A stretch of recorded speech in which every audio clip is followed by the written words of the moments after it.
피난구조 출신 한호영 의원입니다.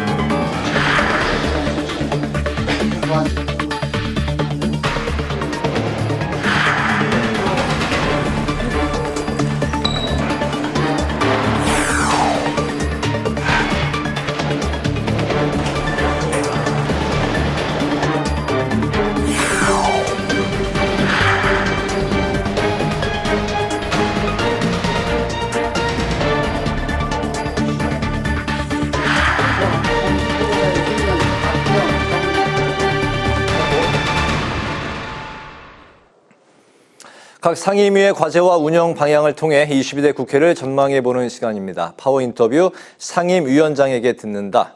오늘은 국민의 환경권과 노동권을 지키는 국회 환경노동위의 안호영 위원장을 모셨습니다. 위원장님 어서 오십시오. 반갑습니다. 네, 안녕하세요. 네, 굉장히 바쁘신데 또 나와주셔서 감사의 말씀부터 드리겠습니다. 불러주셔서 감사합니다. 네, 21대 전반기 환노위 이제 간사를 맡으셨고 이번 네. 그 22대 국회에서 이제 환노위원장을 맡게 되셨습니다. 20년 경력의 노동 인권 변호사 출신이신데 이 분야 이제 전문가신데요. 우리 사회의 이제 환경과 노동 현실에 대해서 위원장님이 좀 어떻게 진단하고 계실지가 궁금한 게 그 이유는 안호영호 환노위에 이제 그 하나의 그 바로미터가 될 것 같거든요. 예, 어떻게 보고 계실까요? 네, 우문현답이라는 말이 있습니다. 네. 우리의 문제는 현장에 답이 있다 이런 건데요. 저는 이제 그 환문현답이다 이런 말씀을 좀 드리고 싶습니다. 네. 환노위의 문제는 현장에서 답을 찾아야 된다 이렇게 그런 뜻이고요. 네. 알다시피 그 환경과 노동이라고 하는 것은 우리 삶에 밀접한 관련 있는 막중한 그런 사안이고 또 그래서 헌법도 환경권과 노동권을 기본권으로 보장하고 있죠. 네. 그런데 아시다시피 지금 이런 기본권이 심각한 위협에 직면해 있습니다. 심각해지고 있는 기후위기 그리고 또 다변화하고 있는 노동 환경의 변화로 우리 국민들의 삶이 좀 위협받고 있습니다. 그래서 네. 이런 기후위기를 극복해서 탄소 중립 사회로 전환을 빠르게 하고 또 이런 노동의 가치가 존중이 되는 노동 존중 사회를 만드는 것 네. 이것이 우리 사회에 우리 대한민국이 앞으로 지속 가능한 발전을 담보할 것이다 이렇게 보는 거고요. 이제 이런 과정에서 우리 환노위는 이런 문제와 관련해서 현장에서 네. 국민의 목소리를 듣고 이것을 정책으로 반영시키는 활동을 해서 그야말로 문제를 해결하는 정책적 효능감을 주는 그런 환노위를 만들어 가야 되지 않을까 이렇게 생각하고 있습니다. 환문현답. 네. 예, 환경 문제는 현장에 답이 있다. 네. 현장의 중심이다. 이제 그런 말씀이신데요. 이번 환노위가 막강 환노위로 불리고 있는 거는 이제 좀 알고 계십니까? 네, 그렇죠. 네네. 네네. 여야 그 위원들 대부분이 노동계 출신이시고 또 이제 환노위 이제 경험이 있으신 분들이 이제 많기 때문인데 덕분에 이제 좀 어떻게 좀 든든하실까요? 어떠십니까? 네, 그렇습니다. 지금 22대 전반기 환노위는 다선 의원님들의 어떤 네. 경험과 또 연륜 그리고 또 초선 의원님들의 열정과 패기가 완벽하게 조합을 이루고 있다 이렇게 말씀을 드리고 싶습니다. 그렇군요. 뭐 예를 들면 이하경 부의장님, 박정 예결위원장님, 네. 또 이미자 의원님도 지금 3선이시죠. 네. 그런 중진 의원님들이 든든하게 중심을 잡아주고 또 양 간사님들이 재선이신데 네. 아주 뭐 능숙하게 또 환노위를 잘 이끌어주시고 또 초선 의원님들이 경험들이 아주 다양해요. 네네. 근데 이제 이런 분들이 환노위 활동에 앞장서 주시면 우리 환노위 활동이 아주 활발하게 잘 이루어지지 않을까 이런 생각이 들고요. 네. 또 직역으로 보더라도 변호사 출신들이 4분, 네. 그 다음에 또 노동계 인사들 계시고요. 그 다음에 또 기후위기 쪽의 전문가라고 할 수 있는 우리 김소희 의원님. 어제 출연하셨습니다. 그렇습니까? 네. 네. 그리고 또 비정규직 노동자 출신인 정혜경 의원님. 이렇게 다양한 경험을 갖고 계시는 네. 이런 환노위원들이 계시기 때문에 열정 있고 또 화합하는 이런 환노위가 되지 않을까 그렇게 생각합니다. 거기에 이제 위원장님이 이제 중심을 잘 잡고 계시고 중심에 계신데요.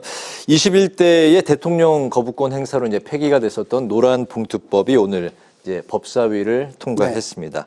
민주당이 내일 이제 본회의에 상정을 한다는 원칙이고, 만약 본회의가 열리지 않아도 부의한다. 뭐 이런 이제 상황인데요. 노란봉투법이 이 이름이 이제 붙여진 계기가 쌍용차 파업 노동자들에게 시민들이 노란봉투에 이제 성금을 담아서 이제 붙여진 그런 유래가 있는 건데, 정확한 명칭은 노조법 개정안인 거죠? 네, 그렇습니다. 네. 네. 네. 예. 명칭은 노동조합 및 노동관계 조정법이라고 네. 볼 수 있죠. 이번 이제 본회의를 만약에 이제 통과를 했을 경우에도 거부권 국면이 이어질 가능성이 높게 점쳐지고 있습니다. 그렇죠. 그렇다면 이제 강행 처리, 거부권, 재발의 계속해서 이렇게 반복되는 상황이 이제 예상이 되고 있는데요. 위원장님은 이 상황을 어떻게 보고 계실까요? 일단 그 노란봉투법이라고 하는 이 법이 법에 대해서 조금 우리 국민들께서 이해를 할 필요가 있다고 생각합니다. 저는 그 법이 이제 필요하다고 생각을 하는데요. 네. 사실 우리 헌법이 노동상권을 보장해서 우리 노동자들의 노동권 행사를 보장하고 있거든요. 네. 그런데 이제 과거의 전례를 보면 이제 기업들이 노동조합 활동을 위축시키기 위해서 과도한 손해배상 청구를 노동조합이나 근로자들한테 해요. 네. 그래서 이제 그러면서 월급들을 가압류하게 되니까 그 노동자들이 생활을 할 수가 없어서 그 극단적인 선택까지 하는 그런 일들이 있었죠. 또 최근에는 예를 들자면 이런 배달 택배 같은 거, 그리고 또 인터넷이 늘어나면서 이제 플랫폼 노동 같은 새로운 노동 형태들이 나타나는데 네. 그 숫자가 무려 한 850만 명 정도 된다고 합니다. 그런데 기존의 이런 노동조합법으로는 그런 분들을 보호하기가 어려운 사각지대가 발생을 합니다. 그래서 이제 이런 분들을 제대로 보호하기 위해서 말하자면 그 새로운 법적인 대안들이 좀 필요하다. 네. 이런 문제가 제기가 됐고, 이런 광범위한 국가인권위원회에서도 국회에다가 그런 법을 만들어라 이렇게 요구도 했죠. 네. 이런 사회적 요구 때문에 이제 이런 그 국회에서 22대에 걸쳐서 법안 노력들이 있었고, 네. 그래서 이제 그 과정에서 공청회도 하고 청문회도 하고 또 소위원회도 열으면서 노동계 또 경영계 사회 각계의 의견을 들어서 그 법안을 만드는 거거든요. 네. 그 과정에서 저도 환경노동위원회 위원장으로서 회의를 또 주재를 했습니다마는 그거에 대해 충분히 그렇게 여러 절차를 거쳐서 수기 과정을 거쳤고, 네. 또 이 법안이 그만큼 또 말하자면 시급한 민생 현안이기 때문에 이제는 이 법에 대해서 이제는 결론을 내서 법을 만들 필요가 있다 이렇게 보는 거죠. 그런데 아까 말씀하신 것처럼 예. 지금 그 노동부 장관도 거부권 행사를 건의하겠다 이렇게 얘기를 했기 때문에 네. 지금 이제까지 상황으로 보면 거부권을 행사할 가능성이 있다 이렇게 보는데, 다만 이제 제가 좀 유감으로 생각하고 아쉽게 생각하는 것은 이런 현실의 문제가 있으면 네. 문제 해결을 위해서 정부나 여당이 이 문제에 대한 답을 뭔가 이렇게 대안을 내놔야 되는 거거든요. 근데 보니까 대안을 안 내놓는 거예요. 무조건 반대를 합니다. 네. 그래 놓고 법안에 대해서 거부권을 행사하는 것은 국민의 대표인 국회를 무시하는 것이고, 또 한편으로 보면 우리 국민을 무시하는 거죠. 그래서 저는 그렇게 예상은 되지만 아직 네. 본회의 이게 통과한 건 아니고, 아직 통과한 건 아니니까 네. 나중에 윤석열 대통령께서 이 법안에 대해서 거부권을 행사하지 않기를 진심으로 바라는 거죠. 오늘 법사위 그 회의 현장을 보니까 여당의 입장은 노동자들의 정당한 쟁의 행위는 당연히 인정을 해야겠지만 불법적인 그런 이제 파업 같은 그런 행위에 대해서는 책임을 물려야 된다. 이런 입장이 현재 그 민주당하고 간극이 좀 좁혀지지 않는 그 부분인 것 같습니다. 어떤 부분이 가장 쟁점이 되고 있습니까? 이제 여러 가지 쟁점들이 있는데요. 네. 이제 예를 들어서 이제 우리는 그 표현을 그 합법적인 쟁의를 보장해야 된다. 네. 이런 관점이에요. 예. 헌법이 보장하고 있으니까. 그래서 네. 예를 들어서 지금 그 중소하청 이런 업체들이 많이 있는데, 이제 그 실제 원청이 노동관계에서 실질적인 그 지위를 개입하고 실질적으로 지휘하고 있음에도 불구하고 사용자로 인정받지 못하는 경우들이 네. 있죠. 그러니까 이런 사람들을 사용자로 인정을 하느냐 마느냐, 이런 것들이 또 이제 그 큰 쟁점 중에 하나입니다. 기존보다 원청에 이제 책임을 더 많이 물리게 하는 그렇죠. 내용이 들어가 있는 실질적으로 거죠. 하청업체에 있는 노동자들과 네. 하청업체하고 교섭을 하는데 네. 하청업체들은 이거에 대한 결정권이 없는 거예요.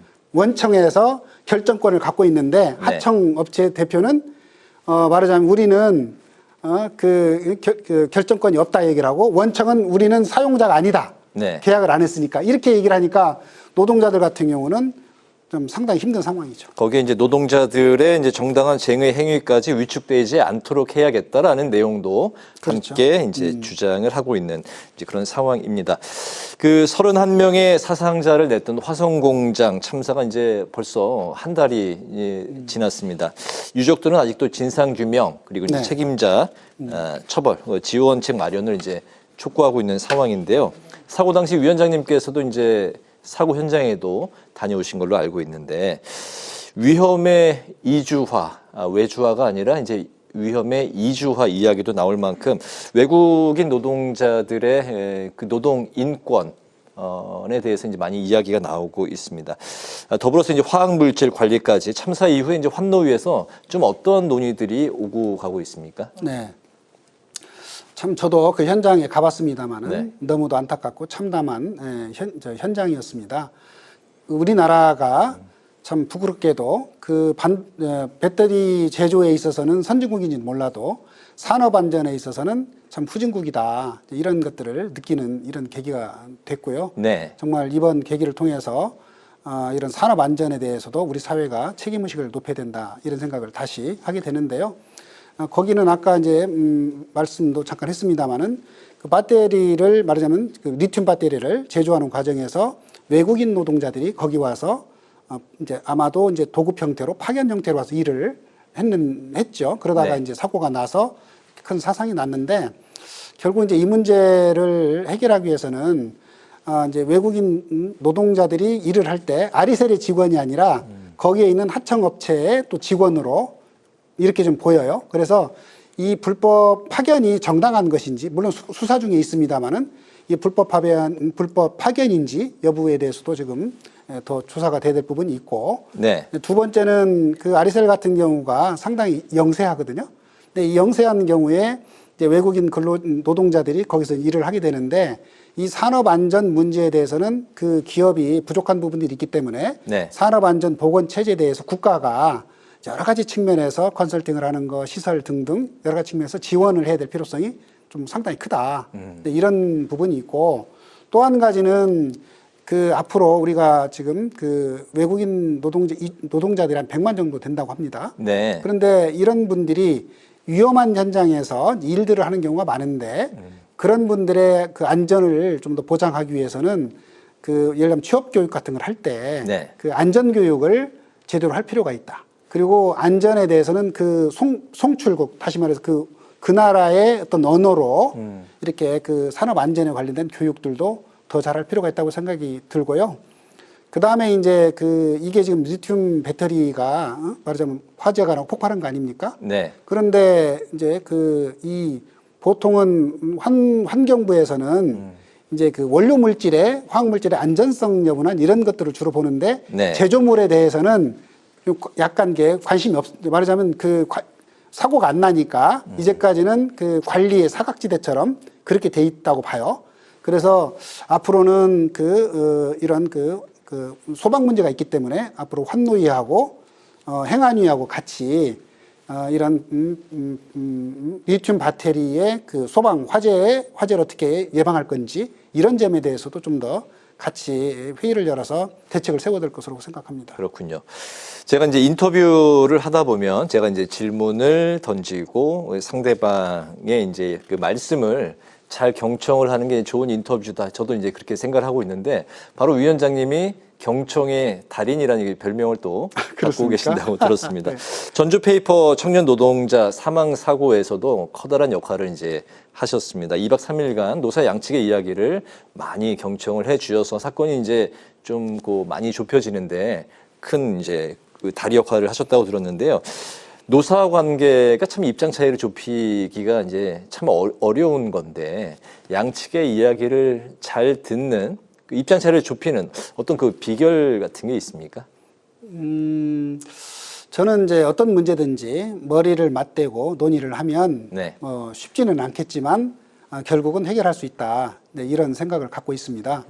이번에 이제 전주 페이퍼의 경우에도 이제 유족과 또 네. 우리 회사 경영진을 만나서 얘기를 듣고 또 좀 여러 가지 그 조정들을 거쳐서 결국은 서로 한 발씩 양보해서 그런 그 합의를 하게 된 거거든요. 네. 그래서 이번에 이제 그 얼마 전에 그 우원식 국회의장님과 함께 그 경제계를 대표하는 경총 또 노동계를 대표하는 한국노총을 방문을 한 적이 있습니다. 네. 사회적 대화 차원에서 이제 간 건데요. 이제 거기서 이제 그 우리 아까 노란봉투법에 네. 대해서 우리 경영계가 우려하는 목소리도 들었고 또 노동계에서는 또 노동계 요구하는 그런 의견도 들었습니다. 그래서 이제 앞으로는 이런 이제 이건 이제 시작인데요. 이렇게 경영계와 또 노동계 또 관련된 이런 기관들 간의 사회적 대화를 계속해서 지속적으로 해나가다 보면 이런 문제들도 해결할 수 있는 실마리들을 찾을 수 있지 않을까 그런 생각이 들고요. 그게 또 국회와 또 우리 환노위의 역할이지 않을까 그렇게 생각합니다. 그러시군요. 내년엔 최저임금이 1만 30원으로 이제 결정이 됐죠. 네네. 네. 그런데 이제 소상공인 자영업자들 사이에서는 이제 한숨도 나오고 있다. 이런 이제 얘기가 나오고 있는데요. 최근에 급부쩍 늘어난 배달 라이더들은 이 최저임금 사각지대에 또 놓여 있습니다. 이분들은 이제 건당으로 임금을 받기 때문에 시간당으로 환산하는 최저임금의 사각지대에 있는 이제 그런 노동자들이기도 한데요. 그렇기 때문에 최저임금 결정 구조 자체를 좀 바꾸고 좀 개편해야 된다. 이런 목소리가 나오고 있습니다. 최저임금에 대해서는 좀 어떤 그 입장이실까요? 그 최저임금은 우리 헌법이나 또 최저임금법에 의해서 말하자면 노동자들의 그 최저임금 수준을 정한 거거든요. 네. 그걸 통해서 기본적으로 생활이 가능하게끔 이렇게 돼 있는데 우리나라의 최저임금을 받는 분들이 한 300만 정도 이렇게 된다고 해요. 네. 그런데 이제 아까 이제 만 30원으로 올랐다고 해서 이제 걱정들도 하는데 사실 보면은 그게 이제 오른 폭이 한 1.7%?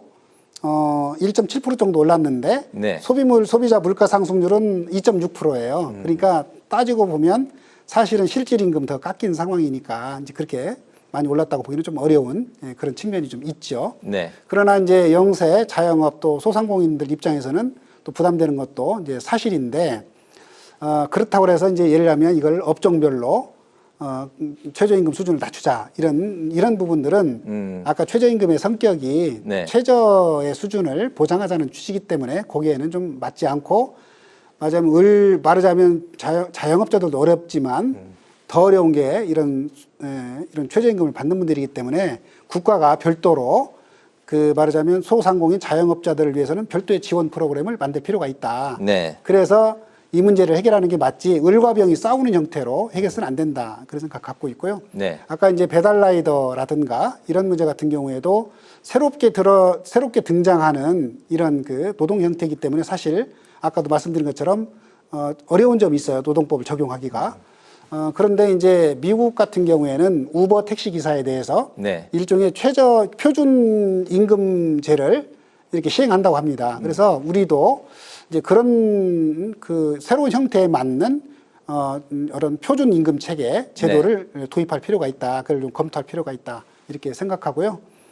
그 다음에 이제 최저임금제의 의사결정 구조 관련해서는 지금 이제 말하자면 노동계 쪽에서는 높은 수준을 요구하고 경영계 쪽에서는 낮은 수준을 얘기하다가 이게 그러면 해결이 안 되죠. 네. 그러다가 이제 결국 정부가 추천한 공익위원들이 말하자면 제시하는 절충안으로 이렇게 지금 타결되는 이런 구조를 갖고 있는데 이제 이렇게 하는 것보다는 이제 그렇게 되면 이게 이제 말하자면 객관성과 합리성, 공정성 있느냐 이런 문제가 있는 거거든요. 네네. 그래서 이걸 좀 앞으로는 뭐 이런 노동계 쪽에서 예를 들면 이제 뭐 국회에서 뭐 추천을 한다든지 좀 노사가 이렇게 좀 더 공익위원 추천한다든지 이런 그런 부분에 대한 구조를 좀 개선하는 것도 검토할 필요가 있다. 이렇게 생각합니다. 노동자들을 위한 결정 구조도 바꿔야 되고 또 의사 결정 구조도 개편을 할 필요가 있다. 이렇게 말씀을 하셨습니다.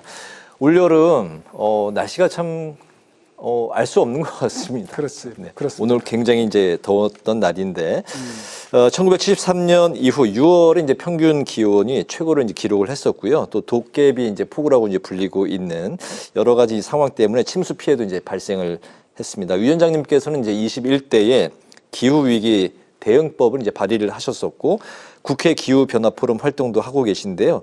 기후 환경 문제에서는 어디에 방점을 찍고 좀 어떤 입장이실까요? 방금 말씀하신 것처럼 예를 들어서 뭐 이런 폭우라든가 폭염이라든가 이제 이런 홍수 이런 네. 것들이 그만큼 이제 우리 기후 재난이 심각하다라는 걸 이제 보여준다고 생각합니다. 네. 그래서 우리 국가적인 차원에서 체계적인 이런 기후 위기에 대응하기 위해서 기후 위기 대응 탄소 중립 녹색 성장 기본법 그 법을 만들었죠. 그래서 이제 그 법이 시행 중에 있는데 결국 이제 지금 해야 될 일은 국가가 그것을 지금 시행한 지가 3년째 되고 있는데 이 법에 따라서 기후위기에 대응하는 말하자면 탄소의 감축, 그다음에 그 적응 대책, 그리고 또 이런 정의로운 전환 대책, 근데 이런 여러 가지 그 대책들을 세워 나가는 데 있어서 제대로 계획을 세우고 또 그것을 제대로 이행하고 있는지 네. 이거를 국회가 점검하는 게 저는 가장 중요한 문제라고 봅니다. 조금 이제 풀어서 설명을 하자면 예를 들어서 탄소를 감축해야 되는 감축 측면에서 보면 예를 들어서 산업 측면에서도 철강이라든가 이런 산업에서 어떻게 말하자면 탄소를 줄이는 이런 노력들을 하고 있는지 네. 또 자동차 이런 산업에 있어서도 전기차라든가 수소차로 어떻게 지금 그거를 보급하기 위해서 그 뭐 충전소를 뭐 어떻게 하고 있는지 네. 이런 것들도 점검을 해야 되고요.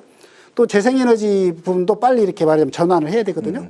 근데 이제 그 전환 속도가 상당히 좀 느립니다. 그래서 이제 이거를 어떻게 지금 현재 어느 정도 수준이고 어떤 대책을 통해서 지금 늘리고 있는 건지 이런 것들을 점검해 볼 필요가 있고 또 아까 그 지금 여러 가지 재난들이 많이 발생하고 있다고 그러잖아요. 네네. 그래서 이 재난들을 예방하기 위한 적응 대책들을 잘 세워야 되는데 예를 들어서 기후의 변화를 미리미리 예측해서 예보하고 네. 또 그것이 예보가 되면 그거를 방지하기 위한 이런 그 예방 조치를 해야 되고 네. 또 하천의 어떤 관리라든가 또 농작물의 피해라든가 이제 이런 것들을 많이 발생하지 않도록 해야 되는 거죠. 네. 또 한편 측면에서는 예를 들어서 그 에너지 전환을 이렇게 이제 해나가는 과정에서 보면 일종의 그 산업 전환할 때 좌초 산업이라고 했어요. 이제 기후위기 시대에는 말하자면 소멸될 수밖에 없는 이런 산업들. 예를 들어서 지금 이제 당진 내 발전소 같은 경우는 아마 화력 발전소들이 2036년까지 아마 8기 정도를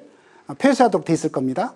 그러면 이제 그분들이 일자리, 거기 일하는 분 일자리가 없잖아요. 그럼 이제 그런 분들이 다른 곳에가 일을 할 수 있도록 또 전환할 수 있도록 국가가 지원해주는 이런 것들도 중요하죠. 이런 부분들이 어떻게 돼가고 있는지를 점검을 하는 게 이제 우리 국회가 할 일이죠. 알겠습니다. 체코 원전 수주를 계기로 정부가 원전 생태계 복원에 박차를 가하겠다고 이제 밝혔습니다. 세계적 기준이 이제 탄소 중립 말씀하신 대로 그리고 이제 알리백에 맞춰져 있지만 미국과 유럽도 원전으로 다시 돌아가고 있는 그런 이제 분위기입니다.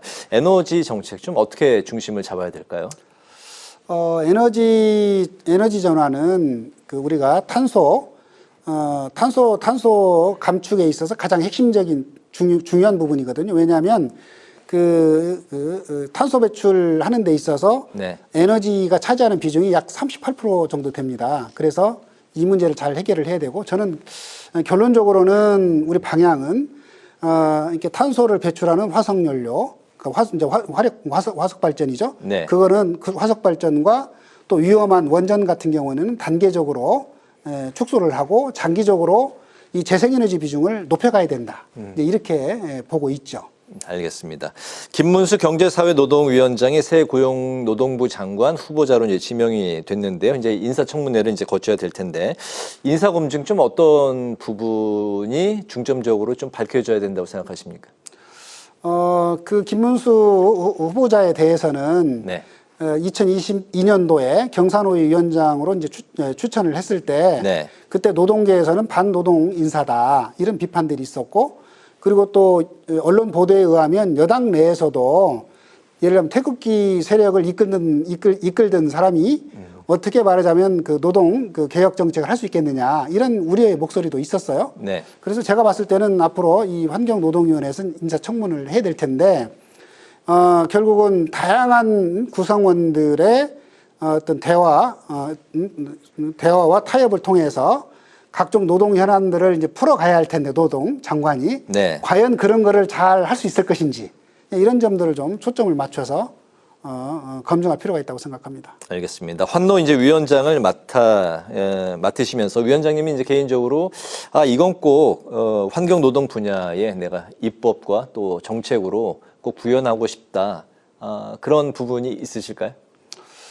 일단 뭐 예를 들어서 이제 환경 분야를 갖고 좀 얘기를 하자면 네. 아까 이제 말씀드린 것처럼 이제 우리 나라가 이제 탄소 중립 기본법을 만들어서 여러 가지 이제 탄소 중립 정책을 하고 있는데 국회 차원에서는 그 이행 성과를 제대로 좀 국가나 지방자치단체로부터 자료를 받아서 네. 점검할 필요가 있거든요.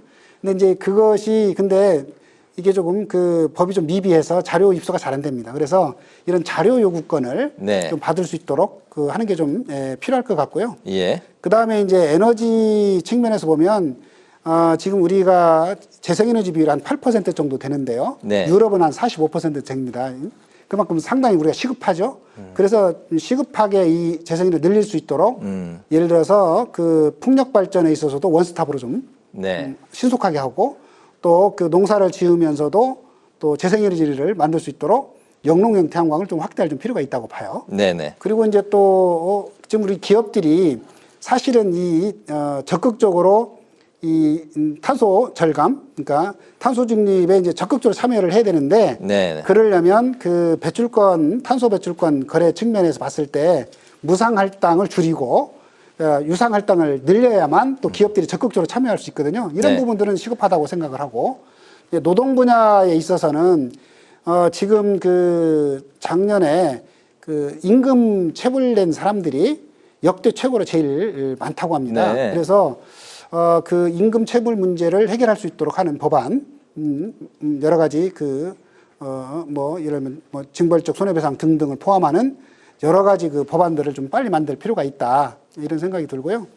또 정말 지금 우리는 저출생 초고령화로 좀 우리 인구 절벽 문제 우리가 고민이 많지 않습니까? 예. 그래서 이제 그 문제를 해결하려고 그러면 우리 근로자들이 말하자면 배우자의 어떤 출산 시에 배우자의 뭐 출산 휴가라든가 이런 부분들을 좀 더 보장할 필요가 있고 그래서 일과 생활이 양립할 수 있도록 이런 문제를 해결해 줘야 네. 사실 이런 인구 절벽 문제도 해결할 수 있기 때문에 그런 부분에 대한 또 법안도 좀 만들 필요가 있다 이렇게 보고 있습니다. 희망하시는 입법 정책이 굉장히 많으시네요. 그런가요? 예. 자료 요구권, 재생에너지 확보, 탄소 중립 그리고 노동자 임금 수령의 또 이제 확보 문제, 네. 저출생 대책 등 네. 굉장히 22대 국회에서도 많은 활약이 기대가 됩니다. 네, 이제 저희 파워 인터뷰 마칠 시간이 됐습니다. 네. 자, 파워 인터뷰 오늘은 국회 환노위 과제와 운영 방향에 대해서 안호영 환노위원장을 모시고 관련 말씀을 들어봤습니다. 위원장님 오늘 말씀 잘 들었습니다. 감사합니다. 네, 고맙습니다.